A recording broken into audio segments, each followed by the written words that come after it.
नमस्कार। आज हम गोता लगा रहे हैं अलिफ लैला यानी 1001 रातें की दुनिया में। जी हाँ, और खास तौर पर उस कहानी में जहां से ये सब शुरू हुआ। बिल्कुल, शहरयार और शाहजमा की कहानी। हमारे पास इसके कुछ अंश हैं और आज हम इसी की तह तक जाएंगे। सही। मकसद ये समझना है कि भाई ऐसा क्या हुआ इन दो भाइयों के साथ कि वो कहानियों का अनथीन सिलसिला शुरू हो गया। ये सिर्फ एक कहानी नहीं है, ये तो समझिए पूरी अलिफ लैला की नींव है। सही कहा। कैसे एक निजी दर्दनाक तजुर्बा एक भयानक शाही फरमान बन गया और फिर उसी फरमान ने जन्म दिया शहरजाद की कहानियों को। कमाल है। तो कहानी शुरू होती है छोटे भाई शाहजमा से, समरकंद का शासक। जी, और बड़ा भाई शहरयार, फारस का बादशाह, उसे अपने पास बुलाता है। कोई 10 साल बाद। हाँ, शाहजमा तैयारी करता है भाई से मिलने जाने की, लेकिन बिल्कुल निकलने से पहले ऐन वक्त पर अपने ही महल में वो कुछ ऐसा देख लेता है जो उसे तोड़ देता है। अपनी पत्नी को, जिसे वो बहुत प्यार करता था। हाँ, उसे एक मामूली से नौकर एक खादिम के साथ मतलब बेवफाई करते हुए पाता है। और उसका रिएक्शन फौरन और बहुत हिंसक, वो जरा भी नहीं सोचता, दोनों को वहीं कत्ल कर देता है। ओहो। और ये सदमा, ये धोखा उसके जहन पर इतना गहरा असर डालता है कि जब वो अपने भाई शहरयार के पास पहुंचता है तो बिल्कुल बुझा हुआ सा होता है। हाँ, उसका चेहरा पीला, तबीयत उदास, वो गम उसके साथ सफर करता है। शहरयार उसका स्वागत तो बड़े जोर शोर से करता है, पर भाई के हाल देखकर परेशान हो जाता है। उसे लगता है कि शायद सल्तनत छोड़ने का गम है या बीवी से दूर होने का। उसे खुश करने की बहुत कोशिश करता है, शिकार पर ले जाने को कहता है, लेकिन शाहजमा मना कर देता है। वो कहता है मुझे अकेला छोड़ दो। और इसी अकेलेपन में इसी अकेलेपन में उसे एक और, शायद पहले वाले से भी ज्यादा भयानक सच देखने को मिलता है। अपने कमरे की खिड़की से महल के बाग में जी, वो देखता है कि शहरयार की मलिका रानी अपनी 20 दासियों के साथ बाग में आती है। लेकिन कहानी में ट्विस्ट है। बिल्कुल। उन 20 में से 10 असल में दासियां नहीं बल्कि मर्द हैं, हबशी गुलाम जो औरतों का भेष बनाए हुए हैं। और फिर वो सब मलिका समेत खुले आम अय्याशी करते हैं, मलिका खुद एक मसूद नाम के हबशी गुलाम के साथ। शाहजमा के लिए ये कैसा रहा होगा? ये उसके लिए अजीब सा मोड़ था।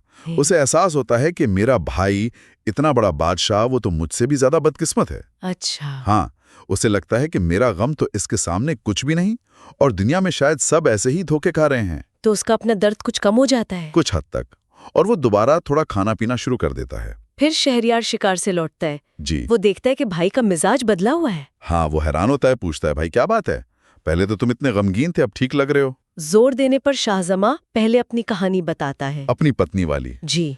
फिर हिचकिचाते हुए शहरयार की मलिका, शहरयार का क्या रिएक्शन था, यकीन कर लेता है?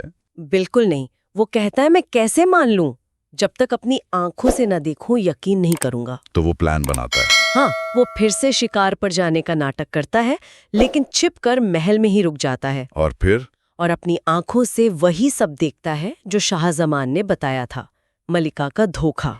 ये तो तबाहकुन रहा होगा उसके लिए। पूरी तरह टूट जाता है।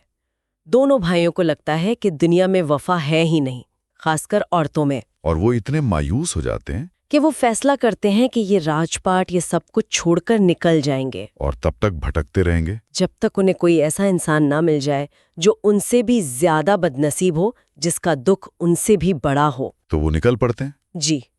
अपनी इसी तलाश में वो सफर करते हुए समंदर किनारे पहुंचते हैं। वहां एक पेड़ पर छिप जाते हैं और तभी वो एक अजीब नजारा देखते हैं। हाँ, समंदर से एक बहुत बड़ा विशाल जिन्न निकलता है। उसके हाथ में एक संदूक होता है। संदूक में क्या था? जिन्न उसे खोलता है और उसमें से एक बहुत ही खूबसूरत औरत बाहर आती है। जिन्न उसे अपनी महबूबा बताता है और उसकी गोद में सर रख के सो जाता है। लेकिन कहानी यहाँ खत्म नहीं होती। बिल्कुल नहीं। जैसे ही जिन्न सोता है, वो औरत पेड़ पर छिपे शहरयार और शाहजमा को देख लेती है और उन्हें नीचे बुलाती है। हाँ, इशारा करती है और धमकाती है कि अगर नीचे आकर उसकी ख्वाहिश पूरी नहीं की तो वो जिन्न को जगा देगी। बेचारे भाई डर के मारे नीचे आते हैं। जी। और फिर वो औरत एक थैली निकालती है, उसमें 98 अंगूठियां होती हैं। 98 अंगूठियां? हाँ, वो बताती है कि ये उन 98 मर्दों की हैं जिनके साथ उसने इस जिन्न की कैद में होते हुए भी उसकी नाक के नीचे संबंध बनाए हैं। और फिर वो शहरयार और शाहजमा से भी उनकी अंगूठियां लेती है और कहती है लो अब पूरे 100 हो गए। ओह, ये तो उनके शक को और पुख्ता कर गया। बिल्कुल। उनके लिए ये इस बात का सबूत था कि औरतें कुदरती तौर पर ही बेवफा होती हैं, चाहे उन पे कितनी भी सख्त निगरानी क्यों ना रखी जाए। अब उन्हें लगता है कि हाँ, हमसे भी ज्यादा बदनसीब लोग हैं। जी, उन्हें तसल्ली हो जाती है कि उनका दुख अनोखा नहीं, वो जिन वाली औरत का दुख शायद उनसे भी बड़ा है। तो वो वापस राजधानी लौट आते हैं। और लौटते शहरयार क्या करता है? वो फौरन हुक्म देता है अपनी मलिका और बाग वाले वाक्य में शामिल तमाम गुलामों और दासियों को मौत के घाट उतार दिया जाता है। और फिर वो लेता है अपनी भयानक कसम। हाँ, वही कसम जो अलिफ लैला की कहानियों की वजह बनती है। वो तय करता है कि वो हर रात एक नई लड़की से शादी करेगा और अगली सुबह उसे कत्ल करवा देगा, ताकि उसे जिंदगी में फिर कभी कोई औरत धोखा न दे सके। इस पागलपन भरे हुक्म से तो पूरे मुल्क में कोहराम मच गया होगा। दहशत फैल गई। हर रोज एक बेगुनाह लड़की मारी जाने लगी। सैकड़ों, शायद हजारों लड़कियां कत्ल कर दी गई। मातम का माहौल था। ये सिलसिला कब तक चला? ये तब तक चलता रहा जब तक कि वजीर की अपनी बेटी शहरजाद सामने नहीं आई। शहरजाद, एक बहुत ही अक्लमंद और बहादुर लड़की। हाँ, खूबसूरत, पढ़ी लिखी, समझदार और हिम्मत वाली। वो अपने पिता वजीर से जिद करती है कि उसकी शादी बादशाह से करवा दी जाए, ये जानते हुए भी कि अगली सुबह मौत है। बिल्कुल। लेकिन उसके पास एक प्लान था, एक तरकीब थी। या उसे यकीन था कि वो ना सिर्फ अपनी जान बचा सकती है, बल्कि बादशाह के इस जुल्म को हमेशा के लिए खत्म भी कर सकती है। और उसका हथियार? कहानियां।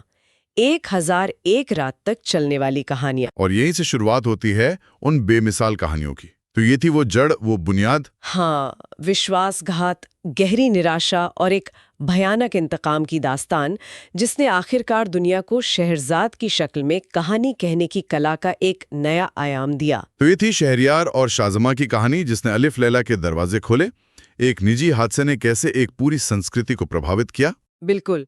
और ये सोचने पर मजबूर करता है कि क्या वाकई इतने गहरे जख्म हमेशा ऐसी ही इंतहाई प्रतिक्रियाओं को जन्म देते हैं? और क्या सच में लफ्जों में, कहानियों में इतनी ताकत होती है कि वो इतने गहरे बैठे हुए दुख और गुस्से को बदल सकें?